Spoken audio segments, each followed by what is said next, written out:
This interview was made possible by our friends at Lendio. Visit lendio.com, making small business loans simple. Hey everyone, I'm Mike Sullivan. Thanks for being with us once again on mo.com, where we feature small business owners and entrepreneurs and bring you hints, tips, insights, and perspectives on how to be successful. Joining us today is Stella Fayman from FeeFighters. Stella is quite the entrepreneur. She's got quite a bit going on, and I'm going to leave the thunder to her to talk about. But Stella, thanks for joining us today. I appreciate it. And can you start out, just tell us a little bit about yourself, paint the picture. My name is Stella Fayman. I'm 24 years old. I am a founding member of FeeFighters.com. We're a comparison shopping site for credit card processors. I also co-founded Entrepreneurs Unplugged, which is a Chicago really cool event that connects entrepreneurs and has them tell their stories on stage in front of other entrepreneurs. And I also run the Ignite Chicagos. Next, the obvious question is, what is FeeFighters and why is it important to business owners? Can you tell me more about it? So the best way to describe FeeFighters is to kind of talk about why the business was started. It was basically started because a couple guys who were business owners, especially one, Sean, he had an e-commerce site, and he's a really smart guy. Thought he did a great job picking out a credit card processor. And then after he looked back a year later, he found that he was overpaying by something like $40,000. And so he thought, yeah, right. And he thought, if I had the same problem, I bet other business owners and entrepreneurs are facing the same challenges. So he started blogging about credit card processing because there's just not a ton of information out there that's unbiased and kind of transparent. And he got a lot of response. And so FeeFighters is kind of the baby of that. It's a comparison shopping site.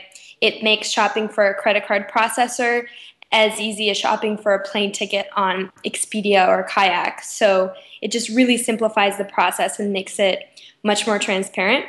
Also, because we're all business owners, on the marketplace, we've instituted a lot of merchant-friendly rules. So, for example, there can't be any cancellation fees.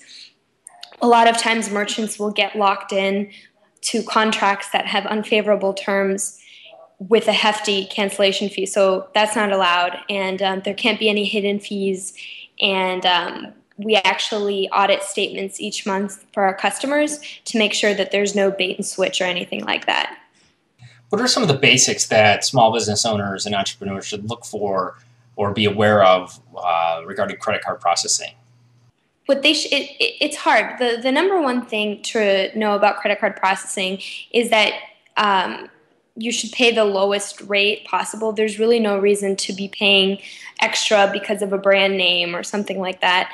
They all do the same thing, and most credit card processors are actually white-labeled versions of larger credit card processors like First Data. So the things to look for are interchange plus pricing, which is the most transparent form of pricing. I won't go into the details because it'll probably bore you.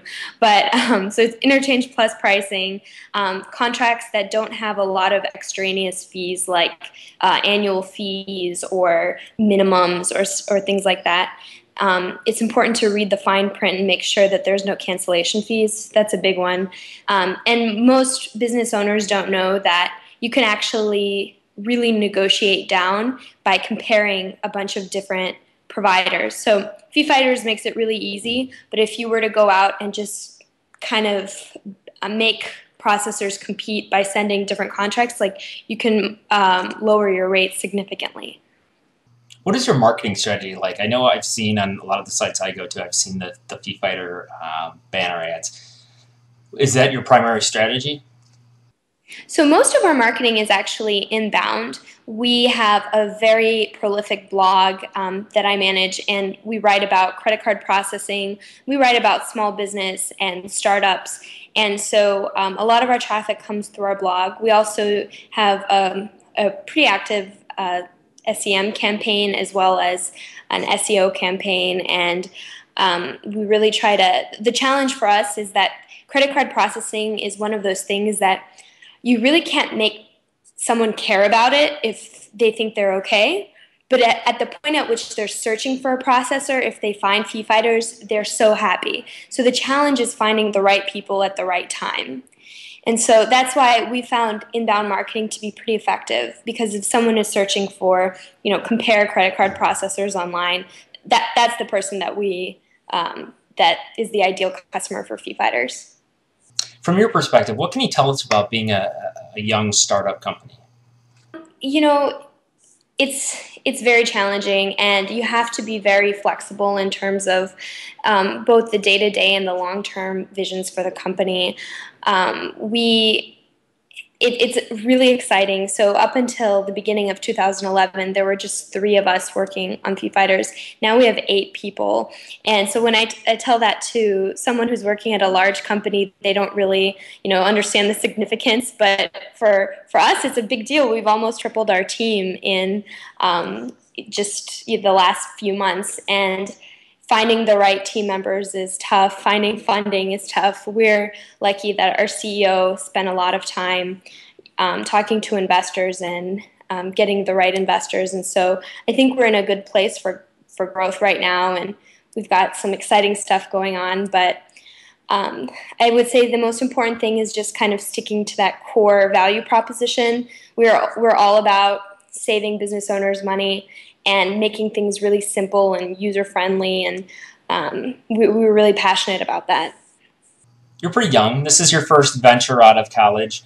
What kept you from just following the path of the masses and joining a corporation and following that traditional path, as opposed to leaping from graduation to being part of a startup?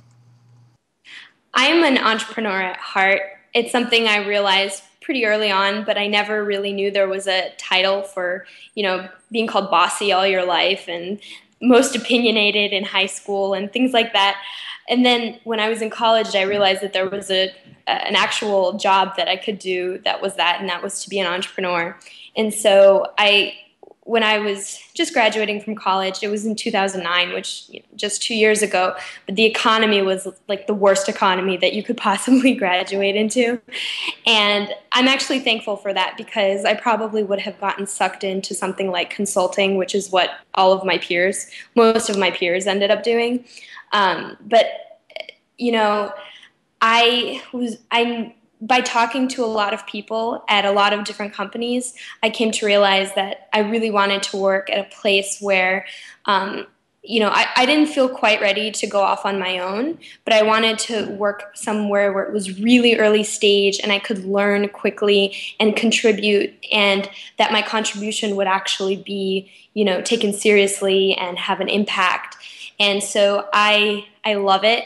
The company has grown, it's changed, and I learn every day, and I couldn't have asked for a better opportunity after college. It's amazing. Aside from FeeFighters and all you do there, keeping you busy, you're also involved with Ignite Chicago. How did you come to be involved in that? And talk a little bit about your experience. Yeah, so I started organizing Ignite Chicago last year. It was kind of passed down to me by a friend who was moving away, and he said, "You should do this." And I said, I don't really have time. And he was like, "No, really, you should do this." And then I went to South by Southwest, and it was my first time there, and I was just amazed at all the energy and excitement. And when I came back energized, and I met my partner for Ignite Chicago, Tim John, who actually had the same experience as I did, where he went to South by Southwest and came back and was like, "Let's do something for Chicago." So we started doing the Ignite Chicagos and have really grown it. It had a attendance of like 30 to 40 people when we took it over, not really much of a website or a social media aspect. And now we have over 100 people at each event, and we're on Twitter all the time. And it's just a really exciting place. And for those who are not familiar, it's people get up and speak for 5 minutes, and they have 20 PowerPoint slides, and it's just really fast, and they can talk about whatever they want. So it can go from, lean startup methods to how to make your own bacon to, the history of broad development in the 20th century, which is some of the examples of the last Ignite. And so it's a lot of fun. And so Tim and I, we were putting on the Ignite events and we loved it. And we wanted to do something that was a little bit more focused on entrepreneurs and also to have a storytelling aspect, because one thing that we both really love is just the story behind entrepreneurs and how they get to be where they are. And learning about that makes you, make some conclusions about yourself and your own journey.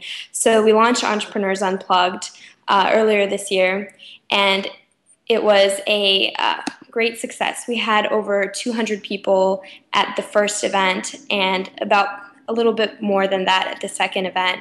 We had amazing entrepreneurs speaking, like Genevieve Thiers from Sitter City and Dan Ratner, Chuck Templeton from Open Table, just amazing, amazing speakers and amazing experience.